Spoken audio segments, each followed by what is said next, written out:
Сәлем достар, сіздермен пеште пісетін, дәмі өте керемет болып шығатын осындай тағам түрін дайындайтын боламыз.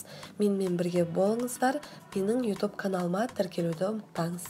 Алдымен тауық аяқтарына осындай универсал приправа дейміз ғой, дәмдеуішті, сосын кинза, содан соң сұйық май құямыз.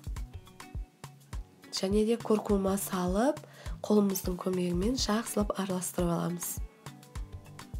Зира саламыз, дәміне қарай тұз саламыз. Оны да жақсылап араластырамыз. Содан соң пышақтың көмегімен осылай етіміздің әр жерінен кесіп шығатын боламыз, себебі біздің қосқан дәмдеуіштеріміз етімізге сіңіп тұру керек. Енді подливасын жасаймыз. Ол үшін сәбізді осылай ұсақтап төрт бұрышты етіп тураймыз.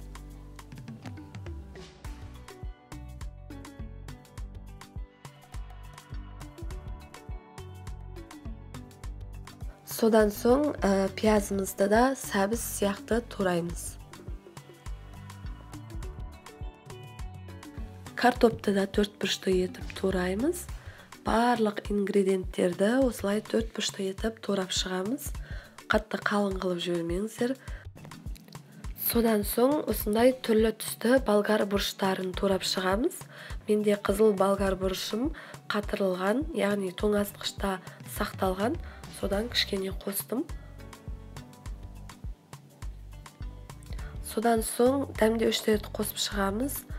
Жаңағы аяқтарға қолданған дәмдеуіштерді осы подливасына да қолданып шығамыз.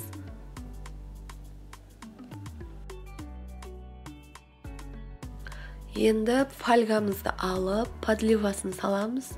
Подливаның ортасына жаңағы тауықтың аяғының біреуін салып, осылай дәл видеодағыдай орап шығамыз. Ашық қалмау керек, ашық жері қалмау керек.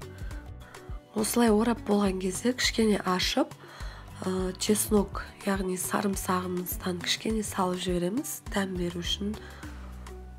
Қайтадан орап, тапамызға салып, барлығын менде төртеу шықты. Осы төртеуін тапаға салып, пешімізді 180 градусқа қыздырып қойып, 1 сағаттың ішінде пісіріп аламыз. Ортасында осылай жарты сағат өткеннен соң сары майдан кішкене бөлігінен әрқайсысына салып, қайтадан пісіріп аламыз. 1 сағаттың көлемінде піседі, тез піспейді әрине. Міне біздің тамағымыз дайын, дәмі өте керемет болып шықты. Жақындарыңызға осы тағамды істеп қуантыңыз, ұнарына сөзсіз күмәнім жоқ, өте керемет болып шығады.